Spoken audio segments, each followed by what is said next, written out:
Oh my God! He asked me last night. What is happening? So will you be my maid of honor? Of course I will. I don't know what I'm supposed to do. No, just whatever. Throw the bachelorette party. Yeah. The shower and... Oh my God. Welcome to What the Flick, everybody. Ben Mankiewicz, Christy Lemire, Associated Press, Ebert Presents at the Movies, Matt Atchity, Editor-in-Chief, Rotten Tomatoes. We're going to start with Bridesmaids, Kristen Wiig, and obviously, Matt, take it away. I will. Kristen Wiig stars as a woman who's been asked by her best friend, played by Rudolph, to be her maid of honor, and her life completely falls apart. What are we doing for the bachelorette party? What about like a princess theme? Versace meets the gold rush. I'm thinking tanned gentlemen that swallow fire and wear sarongs. Female Fight Club. We grease up. Surprise! Beat the crap out of her. I don't hate it. Vegas it is. I had a dream last night that we went down. You were in it. What? Excuse me, ma'am. Please return to your seat. She's not great at flying. I have something that might help you relax.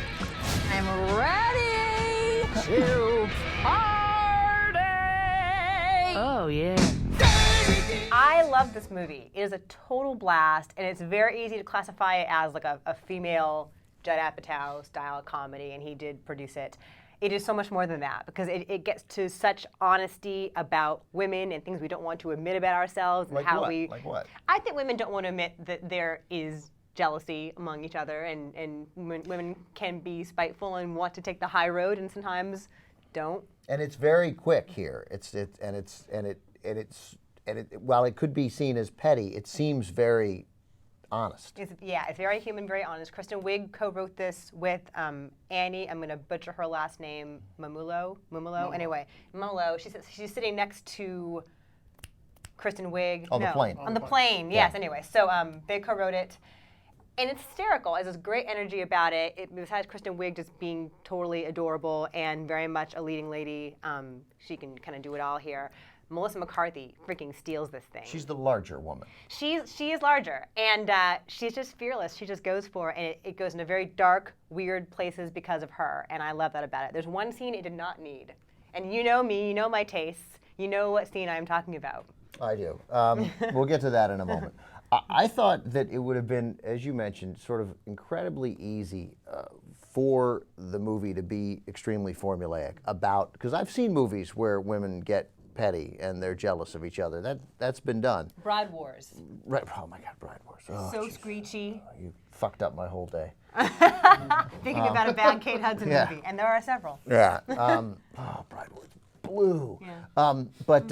And this is exactly how that movie can be done right, because that was set up sort of without any basis in there was nothing genuine about that at all. This did seem real. Because they both tried to fight through it. Kristen Wiig and Maya Kristen Rudolph? Wiig and tried to Maya Rudolph, these lifelong friends. Yeah. They tried to sort of fight through the jealousy that was mounting, but you saw it right away there early on when the new friend, Rose Byrne, I keep wanting to call her Ellen Parsons from Damages, when this sort of new, beautiful, rich friend shows up, and the visceral reaction that Kristen Wiig has to this intruder in her personal, close relationship with Maya Rudolph, and she sort of loses it, but not to such a crazy extent. And what I think is one of the great things about this movie is that it very effectively shows you that there is a jealousy and a competition between the two of them that's never really acknowledged in so many words. They don't come out and say, oh, I'm getting replaced as the best friend. Oh, this is really, it's more, it's kind of increasingly less subtle digs and attacks at each other, but never spoken out loud in a way that addresses the issue, which I think is one of the things that really works about this movie. It makes it that much funnier. Right, because in theory, they're all trying to take the high road here for Maya Rudolph's sake. Like, we all love her, it's her big day. But it escalates. And I think that's one of the big difference between this and something like a Knocked Up or one of the Judd Apatow kind of guy comedies, whereas a guy comedy, they're going to just flat out say to each other kind of what their issues are with each other.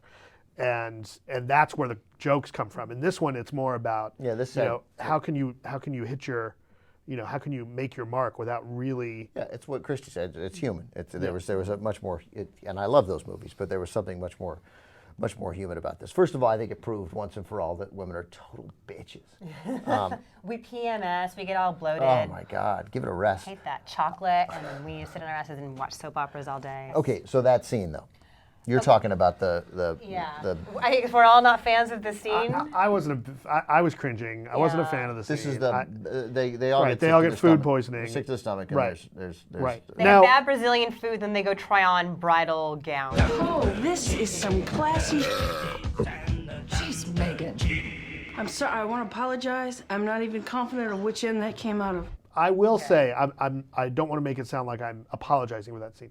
That scene in another movie with a different production would have been far more graphic than what we ended up seeing. Like you would have seen the actual diarrhea coming out of Maya Rudolph? Is that what you're saying? I'm saying that if it was a kind of a guy comedy, there'd be projectile vomiting. There is all projectile I know, but vomiting. all over that room. Let me tell you why you think that. I'm going to tell you why you think Yeah, something. why because does everyone Matt loves think? being told by another person why they think What does something. Matt think?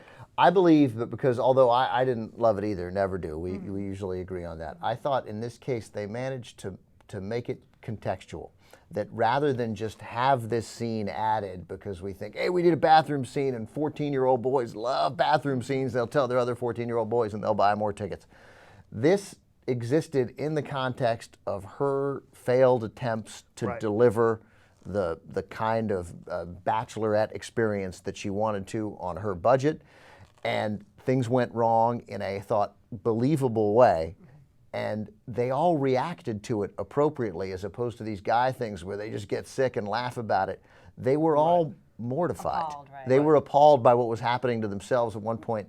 What's the larger woman's name? Melissa McCarthy. I'm sorry, being so polite. Melissa She's McCarthy. larger than Rose Byrne. While she is undergoing this horrible stomach ailment, she keeps saying, look away, look away, look away. Right. It was almost saying to the audience, look away, like this Right. is a horrible thing we have to go through. So and that made it last thing, it just put it in the context of the movie and it made it much more palatable. And one of the things I liked about this movie is that it didn't go for it treated situations that we've seen before, you know, the maid of honor getting mad and getting increasingly frustrated and the disasters that you kind of expect, but it didn't handle them in a cliched way. I think it kept them contextual. You know, there's varying meltdowns. You can't use contextual in this review. That's my word. Relevant? Okay, fine. Relevant. Germaine. Germaine. Fine. Now, will David Germaine get mad that No, you're stealing his name. Exactly. No, I think that it kept them relevant.